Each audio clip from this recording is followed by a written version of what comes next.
Iya, baik, mahasiswa semuanya, mari kita mulai. Assalamualaikum warahmatullahi wabarakatuh.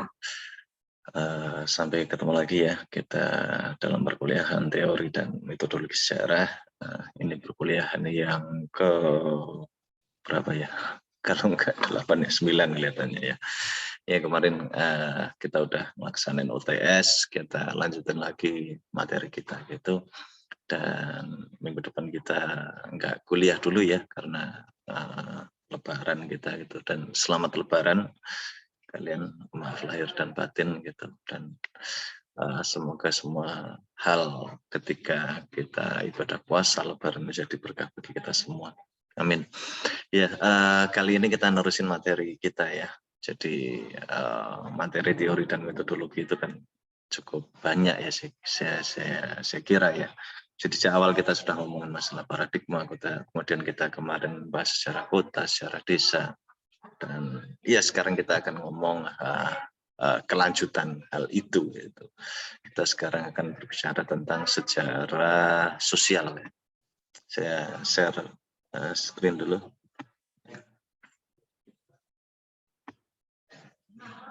Ya, baik, di depan kalian sudah ada ya, materinya ini. Secara sosial, oh ya, kita pertemuan yang ke-7. Oke, saya lebarin ya. Secara sosial.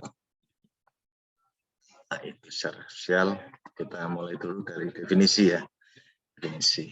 Dengan definisi yang jelas, maka kita membatasi berpikir kita juga menjadi jelas.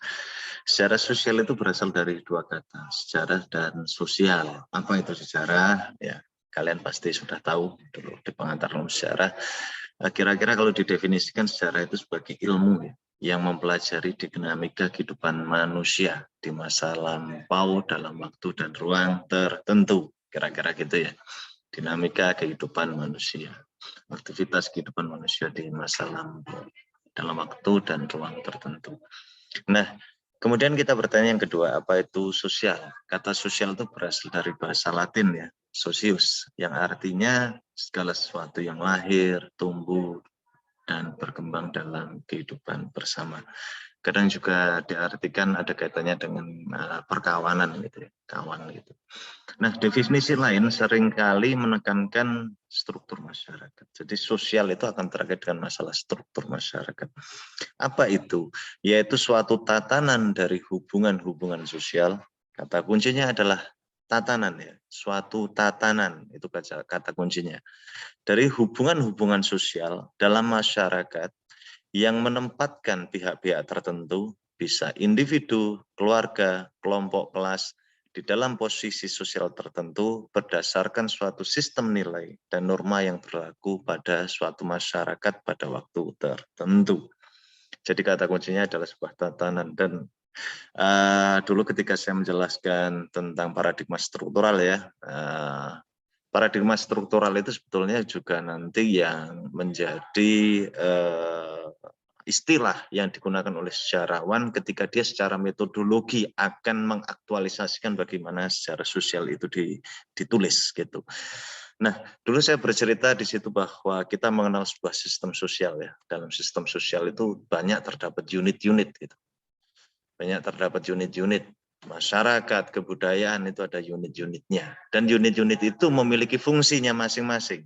Tetapi unit-unit itu antar unit satu dengan yang lain saling berhubungan satu dengan yang lainnya. Sehingga kemudian mendukung bagi tujuan dari sistem itu. Atau sistem sosial itu tujuannya apa, semuanya itu nanti akan mendukungnya ke sana. Dan biasanya satu aja problem di unit itu akan menjadi masalah juga bagi semuanya. Nah, pembayangan ketika kita mendefinisikan sebuah struktur masyarakat itu dalam konteks pembayangan seperti itu gitu.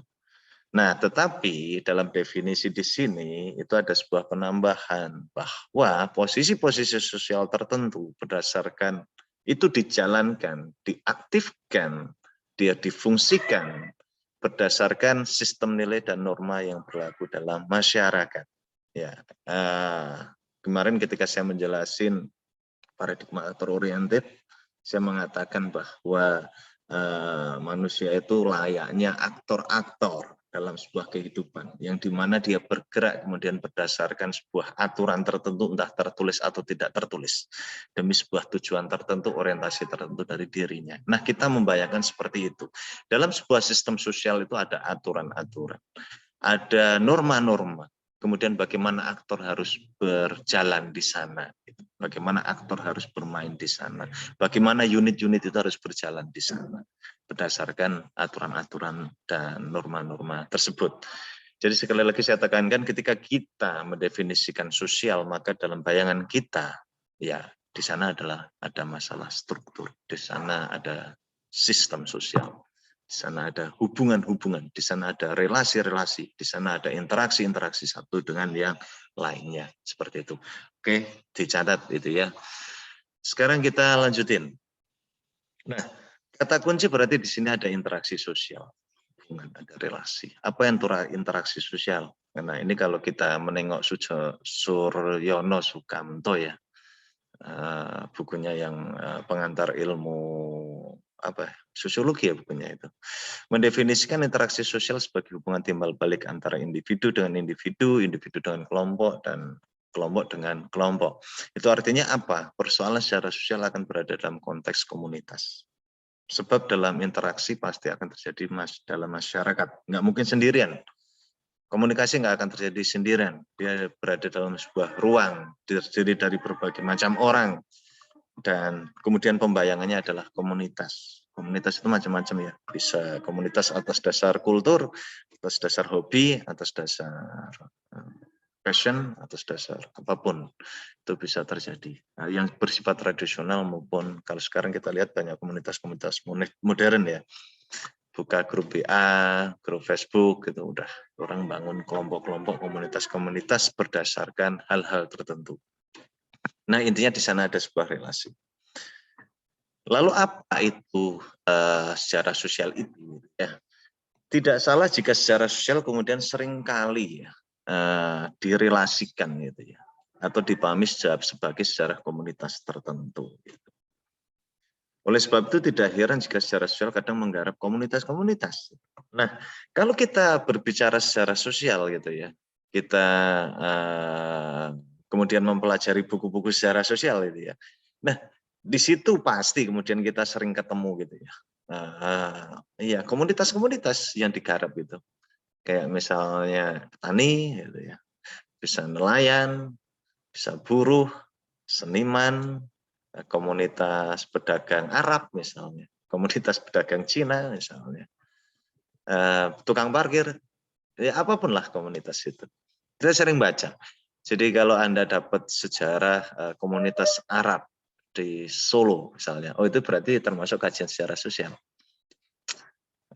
Misalnya Anda lihat gerakan petani Banten 1888, oh itu ya berarti gerakan secara sosial gitu.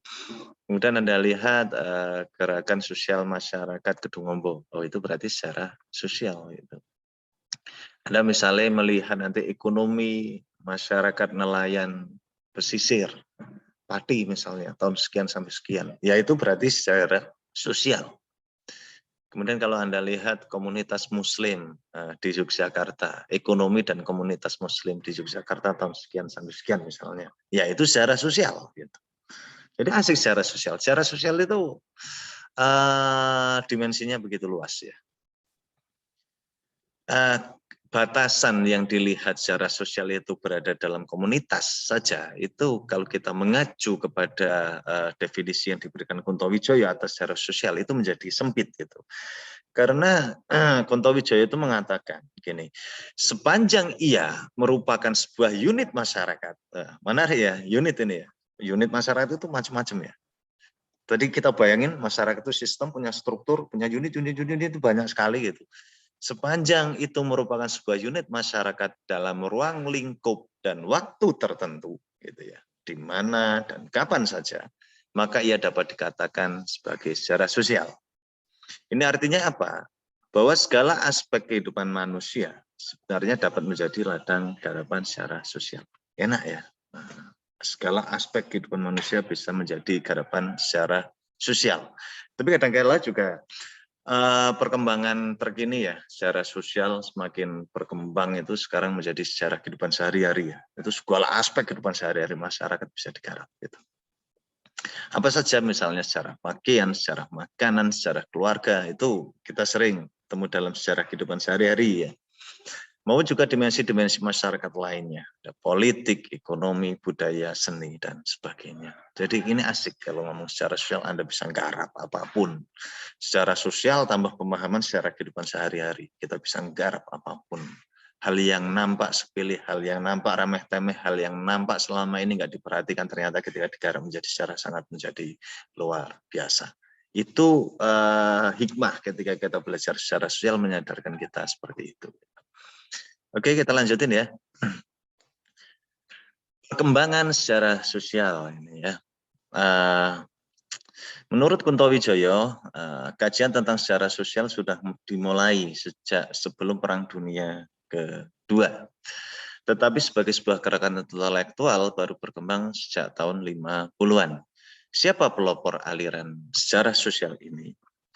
Kemunculan secara sosial ini ya, ini sangat terkenal sekali gitu. Sering dikaitkan atau diasosiasikan dengan aliran annals, yaitu sebuah aliran penulisan sejarah atau historiografi yang dikembangkan oleh sejarawan Prancis ya pada abad ke-20.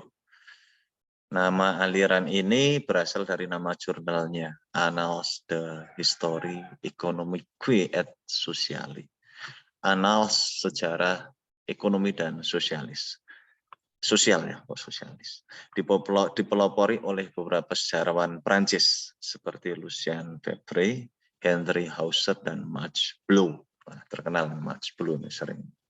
Kalau kita ngomong secara sosial ya orang itu tuh pasti dibawa gitu ketika diceritakan gitu. Sejak tahun 58, aliran annals sudah mulai berkembang ke Amerika dengan terbitnya majalah Comparative Study on Society and History. Sejarawan Amerika pun banyak mendapatkan pengaruh penulisan secara sosial dari Prancis. Jadi akarnya itu di Prancis, kemudian berkembang kemana-mana. Tahun 50-an ke atas, mulai ke Amerika. Nah, ini pertanyaannya, kita dari tadi ngomong annals. Apa ciri khas aliran annals ini? Gitu ya. Saya kutip dari tulisannya Bambang Purwanto. Menurut Bambang ya, salah satu ciri penting dari tradisi keilmuannya, yaitu mengintegrasikan sejarah dan ilmu sosial. Sebagai sebuah ilmu yang komprehensif disebut science of man atau science the home. Tradisi metodologi annals berbagi keyakinan dengan sejarawan lain yang berorientasi pada ilmu-ilmu sosial untuk kemungkinan dilakukannya pendekatan ilmiah dalam sejarah. Penekanan pada sejarah analitis yang berorientasi pada masalah menjadikan kelompok annals berbeda dengan kelompok tradisional yang menekan pada naratif event. Historiografi annals menjadikan seluruh aktivitas manusia sebagai sejarah, yang mana berbeda dengan tradisi sebelumnya yang hanya menekankan pada politik dan event ya, politik dan peristiwa biasanya. Dalam proses metodologis, kelompok annals sangat menekankan pada kerjasama dengan ilmu lain. Nah, diingat ini.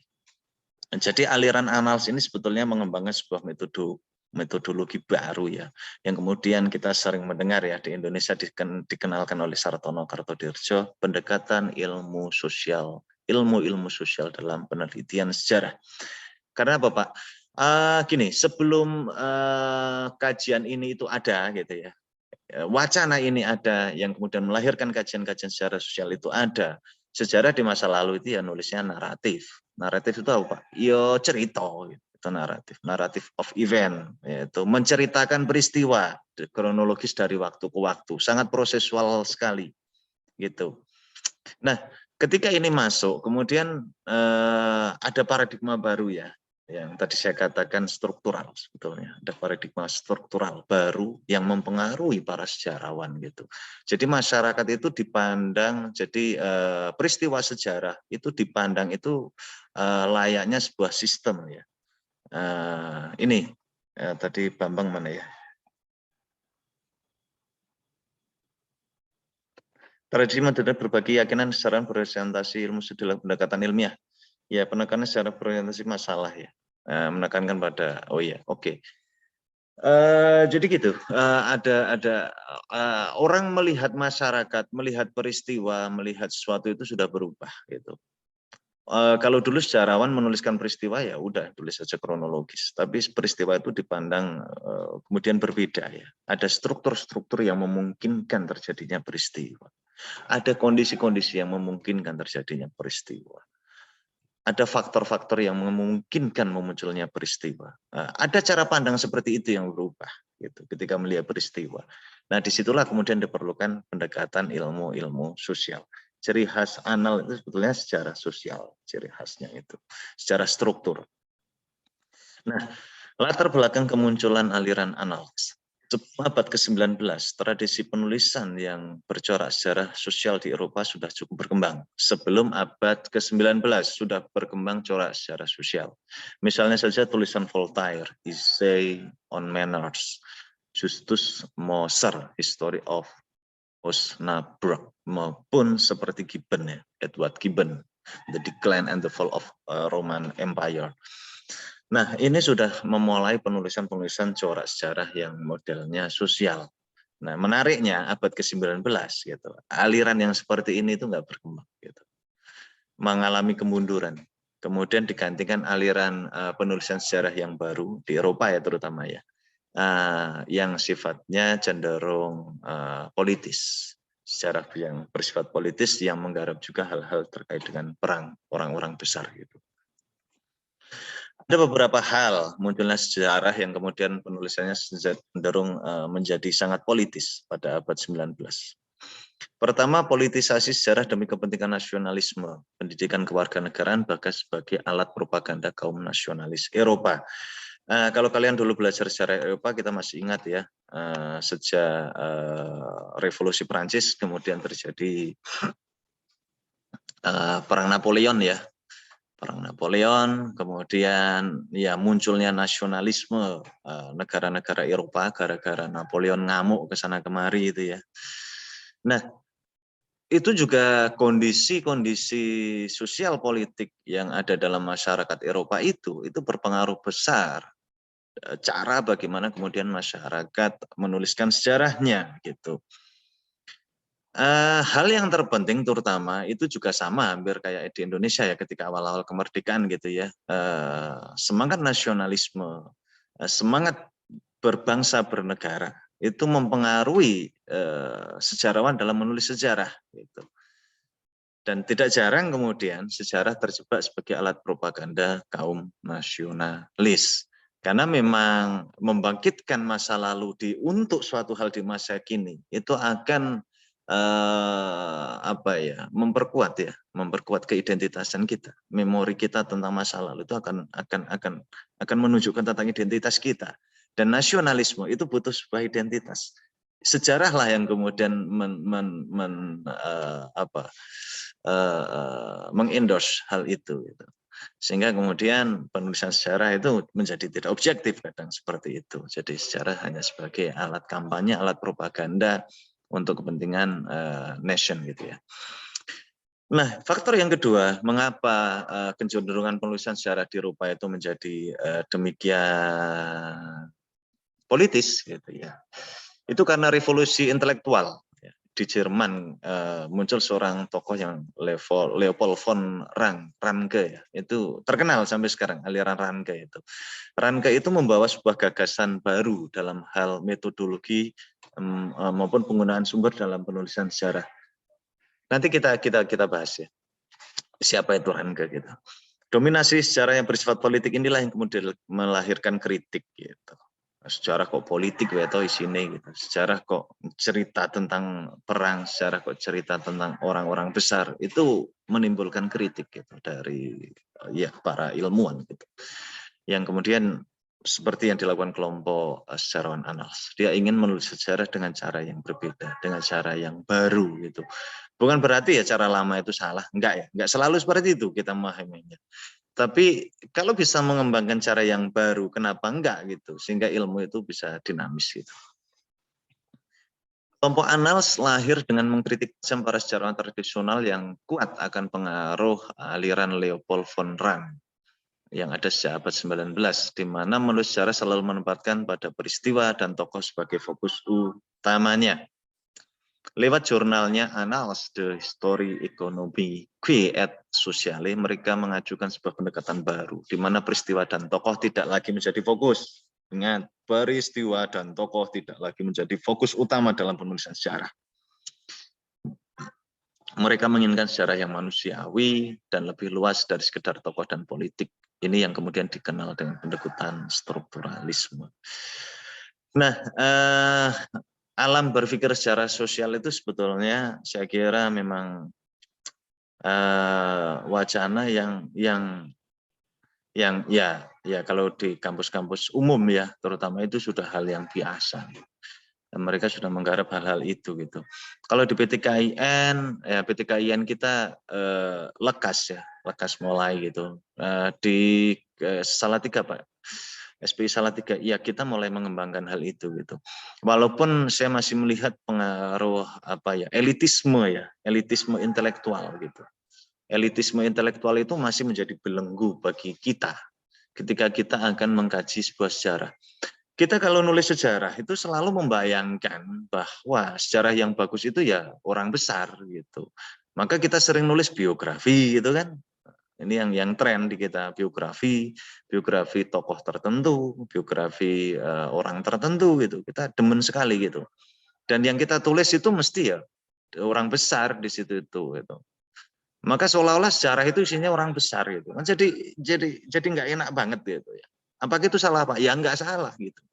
Nggak salah, tapi menjadi nggak enak gitu kalau saya ngerasainnya gitu. Kita terlalu menjadi elit sentris intelektual itu, elit sentris intelektual itu. Ke sana gitu. Padahal sejarah Mbok Tejo, Mbok Karyo, Darmini, Sukemi gitu, Karsono yang tinggal di dusun-dusun itu gitu, atau yang menjadi tukang parkir di perkotaan itu ya menarik. Mereka juga punya sejarah dalam kehidupan ini yang harus juga ditampilkan gitu. Ya bukan hanya orang besar saja, wong-wong cilik iki yo perlu ditampilkan gitu dalam panggung sejarah. Nah itulah yang dalam bayangan kelompok Annals itu menjadi lebih manusiawi gitu. Sejarah itu menjadi manusiawi. Manusia ki luas, ora gur wong gedhe tok isine. Ora gur tentang kekayaan, kekuasaan, kehebatan, keheroan, tentang kepejabatan, tentang ya dan sejenisnya itulah. Tapi juga hal-hal remeh-temeh yang tampaknya selama ini nggak dianggap, itu ya manusiawi gitu loh. Tanpa Karsono yang menjadi tukang parkir itu kita juga kerepotan gitu. Ketika kita harus berada di kota. Tanpa Darmini sing dodolan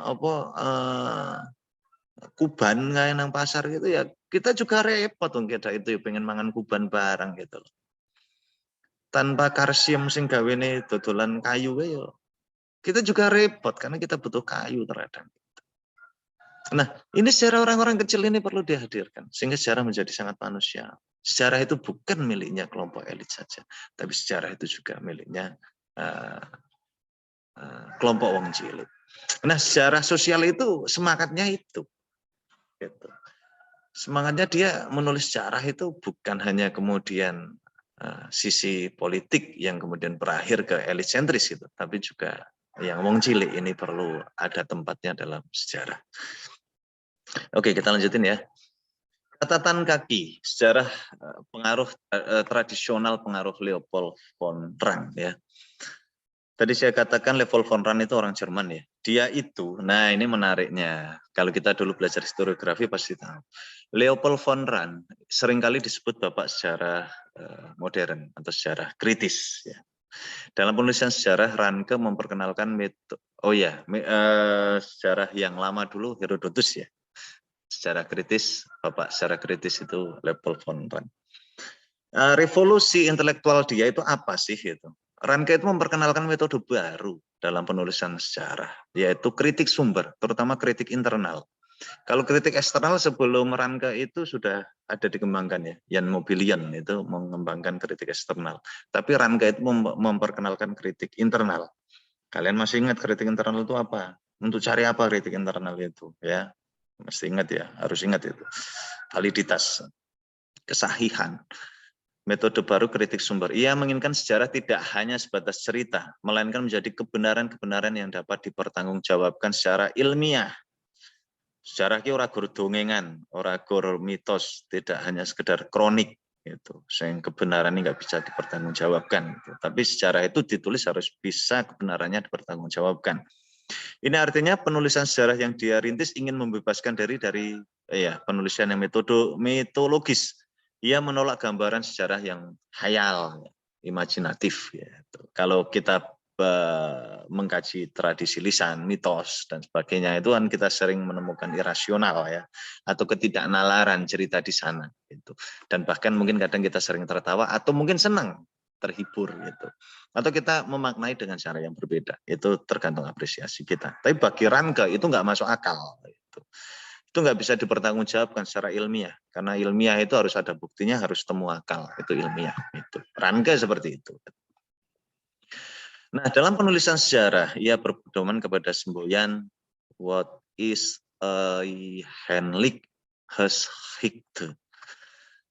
Jadi nulis sejarah itu ditulis narasinya yang dihasilkan tuh benar-benar kayak peristiwa dulu yang pernah terjadi gitu. Jadi sejarah itu, tulisan sejarah itu harus sama kayak realita yang dulu pernah terjadi di masa lalu. Realitanya kayak gitu, tulisannya ya kayak gitu gitu. Jadi harus sama gitu. Kalau sekarang digugat ya, karena nulis itu masalah representasi, realita masa lalu itu hal yang sudah terjadi, itu dua hal yang berbeda gitu ya. Nah, tapi semangat Ranke itu bagus saya kira ya, bahwa orang itu harus kemudian orang itu harus kemudian ya mengatakan sesuatu itu ada dasarnya, kira-kira gitu. Kalau nulis masa lalu kayak masa lalu itu kan kita harus mendasarkan diri pada bukti-bukti yang bisa dipertanggungjawabkan. Nah itulah kalau dalam bayangan Ranke kemudian bukti primer gitu. Bukti-bukti primer ya itu bukti yang dekat dengan peristiwa terjadi. Kalau kita gunain itu, maka tulisan kita itu ya bisa kayak kemudian apa yang sungguhnya terjadi. Menurut saya ini semangatnya sangat bagus sekali gitu. Dan revolusi intelektual yang luar biasa. Apalagi kemudian ditambah adanya kritik internal. Ketika sumber yang kita gunakan itu valid, benar, fakta gitu, maka ya tulisan kita, interpretasi kita pun juga kemungkinan besar akan semakin sesuai dengan peristiwa yang terjadi. Gitu. Oke, itu semangatnya kayak gitu ya, Ranke. Selain perubahan dalam metodologi sejarah, Ranke juga mengenalkan perubahan penggunaan sumber. Nah, tadi saya katakan itu yang berasal dari kronik ke sumber yang sifatnya arsip, bentuknya arsip, sumber primer gitu, yang dekat dengan peristiwa. Maka sejarah bisa ditulis kayak aslinya, kayak yang terjadi. Nah, tetapi gini, ini menariknya. Ketika ngomong sumber primer arsip, namanya juga arsip ya. Arsip itu yang memproduksi pastilah pemerintah kebanyakan kan gitu. Ya instansi ya punya, instansi swasta itu ya punya. Nah, Anda bisa bayangin ketika arsip itu berpusat kepada hal-hal yang sifatnya kepemerintahan, kenegaraan.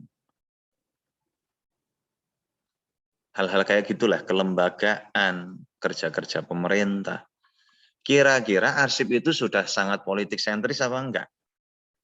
Ya itu menjadi sangat politik sentris, arsip-arsip politik gitu. Nah, kecenderungan hal yang seperti ini, sumbernya seperti itu, maka nulis sejarah tadi menjadi sangat politis ya, masuk akal gitu. Karena sumbernya ya memang sumber-sumber hal yang sifatnya kepemerintahan, kenegaraan atau hal sejenisnya. Maka penulisan sejarah menjadi bersifat politis. Nah, hal ini yang mendapatkan kritikan dari kaum analis. Gitu ya. Akhir ini ya. Gimana perkembangan sejarah sosial di Indonesia? Perkembangan sejarah sosial di Indonesia dirintis oleh sejarawan Universitas Gadjah Mada ya, Sartono Kartodirjo. Ia seringkali mengkritik penulisan sejarah yang bersifat politis dan hanya berfokus pada orang besar. Anda bisa baca ya bukunya, di bukunya itu pendekatan ilmu sosial dalam penulisan sejarah. Itu wacana-wacana dia tentang mengembangkan sejarah sosial, kemudian dia menilai bagaimana penulisan sejarah yang selama ini ada, itu di sana ada. Dia mengkritik itu, sejarah bersifat politis dan hanya orang-orang besar. Emangnya orang kecil itu nggak punya sejarah gitu. Kalau baca itu menarik. Kemudian ia mengembangkan sejarah yang bersifat analitis. Sejarah itu harus analitis gitu, karena peristiwa itu terjadi. Itu ya ada atmosfernya, ada dalam sebuah sistem, ada unit-unitnya yang mempengaruhi itu terjadi, ada kondisi-kondisinya yang menyebabkan, memungkinkan sebuah peristiwa itu terjadi. Maka tugas sejarawan itu menganalisa faktor-faktor ini gitu, yang melingkupi sebuah peristiwa itu terjadi. Itulah yang disebut analitis gitu. Maka Sartono itu sering mengatakan yang dikejar itu pertanyaannya mengapa gitu nulis sejarah. Nah, ketika kita ngomong mengapa, maka analitis mau nggak mau kan gitu ya. Karena nggak mungkin mengapa itu kita jawab secara deskriptif, nggak mungkin, pasti analitis. Maka menulis sejarah, menurut Sartono itu yang bagus ya deskriptif tetapi analitis, deskriptif analitis, memaparkan tetapi paparannya itu bersifat analisa. Itu Sartono seperti itu. Oleh sebab itu, karena lagi-lagi tadi saya katakan ya bahwa peristiwa itu ada kaitannya dengan hal-hal tertentu gitu. Dia mengatakan sejarah itu harus digunakan pendekatan ilmu-ilmu sosial gitu. Nah, itu yang kita lihat kalau misalnya kita baca pemberontakan petani Bantennya Sartono ya. Itu sebuah peristiwa pemberontakan yang menurut saya sesungguhnya kecil gitu ya, hanya terjadi berapa lupa seminggu atau bulan gitu. Tetapi Sartono membedah atmosfer yang melingkupi sehingga memungkinkan terjadinya pemberontakan itu yang besar, great. Disitulah analitis. Dia lihat itu faktor politiknya apa, faktor ekonominya apa, faktor budayanya apa, faktor sosialnya apa, dan sebagainya dia lihat itu. Bagaimana struktur-strukturnya, bagaimana kelompok agamawan, bagaimana kelompok ningrat, bagaimana kelompok para ya termasuk intelektual keagamaan, bagaimana kelompok ekonomi dan sebagainya. Dia lihat di situ. Jadi hal yang pemberontakan cuma tambah kecil itu ketika dibedah strukturnya menjadi sangat luar biasa. Ya, ini pelajaran juga bagi kita. Dulu ketika Anda belajar sejarah Eropa, ketika kita ngomong revolusi Perancis, terjadinya revolusi Perancis itu bukan semata-mata karena kesewenang-wenangan Raja Louis ya. Tetapi di sana ada struktur yang memungkinkan itu muncul gitu ya. Kalau kita lihat kan kekuatan-kekuatan yang saling bersatu kemudian menjungkalkan raja saat itu ya ada kaum intelektual, ada people power, kekuatan massa, rakyat umum. Kemudian ada juga ya kelompok bisnis, kekuatan uang, finansial. Nah, gabungan-gabungan itu kemudian kesewenang-wenangan raja dengan berbagai macam legitimasinya terhadap keyakinan tertentu atau paham tertentu. Ya, itu masyarakat marah. Masyarakat marah tok tanpa kemudian ada intelektual yang menskenariokan atau mengagitasi ya, melakukan penghasutan oleh ide-ide tertentu, ya nggak bisa jalan. Apalagi nggak ada dananya, ya nggak melaku lagi. Jadi kombinasi-kombinasi berbagai macam struktur itu yang memungkinkan sebuah gerakan revolusi Prancis itu terjadi. Nah, itu cara berpikir struktural. Sartono juga berpikirnya seperti itu ketika dia membayangkan bagaimana nulis sejarah itu. Gitu. Kita lihat, tujuan untuk mengungkap masa lalu yang hanya sebagai kesatuan yang terdiri dari faktor-faktor, tetapi juga bagaimana jalinan faktor-faktor. Piye ekonomi nih, piye politik, piye budaya nih, piye sosialnya, piye keterhubungannya satu dengan yang lainnya sehingga memunculkan peristiwa dalam interaksi di antaranya gitu. Untuk itu dikembangkan sejarah yang analitis, suatu kerja penelitian sejarah yang hendak menguraikan kausalitas, faktor-faktor kondisional, determinan, hal yang menentukan yaitu determinan itu ya. dari peristiwa-peristiwa sejarah. Banyak faktor gitu ya. Ini ada sebuah diktum dalam sejarah itu. Banyak sekali faktor yang memungkinkan atau yang menyebabkan terjadinya peristiwa. Tetapi biasanya ada sebuah faktor determinan. Faktor yang sangat menentukan atau faktor yang paling menentukan peristiwa itu terjadi. Ada sebuah diktum seperti itu dalam sejarah. Gitu. Dengan menempatkan konsep, nah ini menarik ya, hendak menguraikan kausalitas, faktor-faktor kondisional, dan determinan dari peristiwa-peristiwa sejarah dengan menempatkan konsep, hipotesa, dan teori ya, konsep, hipotesa, teori secara eksplisit untuk penyeleksian dan penginterpretasian agar lebih terbuka untuk penelitian yang objektif. Nah ini yang menarik, karena kemudian Sartono itu mengatakan seperti ini loh. Kalau kita ingin membongkar sebuah struktur, maka kita harus bekerja sama dengan disiplin ilmu lain. Dia mengatakan multidimensional approach, gitu ya, atau pendekatan sejarah dengan berbagai dimensi-dimensi kehidupan. Karena dimensi-dimensi kehidupan begitu luas, kita butuh pengetahuan dari ilmu-ilmu sosial yang lain. Nah, pengetahuan yang kita butuhkan apa, Pak? Sartono selalu mengatakan kita butuh konsep dan teori-teori dari ilmu sosial yang lain. Konsep itu apa? Konsep itu kalau Hedi Ahimsa Putra mengatakan istilah yang diberi makna. Teori itu apa? Teori itu adalah hasil penelitian, pernyataan yang telah teruji kebenarannya. Nah, Sartono mengatakan kita membutuhkan itu kalau kita ingin menulis secara sosial, kita ingin membongkar struktur, kita ingin mengetahui bagaimana interaksi antar unit itu, gitu.